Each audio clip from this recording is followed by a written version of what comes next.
સુરત શહેરમાં દિવાળીના ઉત્સવમાં વધારો થઈ રહ્યો છે અને આ ઉત્સવના અવસર પર સુરતપાલ પોલીસે એક અનોખી પહેલ કરી છે।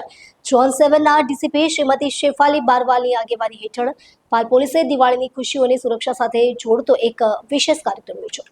આ કાર્યક્રમનો મુખ્ય ઉદ્દેશ્ય રહ્યો સમાજમાં ટ્રાફિક જાગૃતિ અને સડક સુરક્ષાનો સંદેશ પહોંચાડવા માટે પોલીસ એવા બાળકોને સાથે લીધા જેઓ રોડ એક્સિડન્ટમાં તેમના પિતાને ગુમાવી ચૂક્યા છે।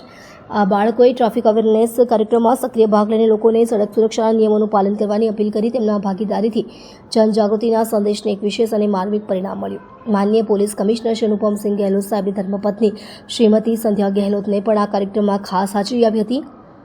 આ અવસરે બાળકોને દિવાળીની ખરીદી માટે કપડાં અને ફટાકડા પણ ભેટ સ્વરૂપે આપવામાં આવ્યા હતા। પાલ પોલીસ સ્ટેશન પર આગામી તહેવારનો માહોલ સર્જાયો અને બાળકો સાથે મળીને પોલીસ કર્મીઓએ હર્ષોલ્લાસ સાથે દિવાળી ઉજવી। પોલીસની આ સમાજ સેવાને સંવેદનશીલ પહેલે સમાજમાં સકારાત્મક સંદેશ આપ્યો છે। તેરી ज़मीन से हम सर उठा के चले,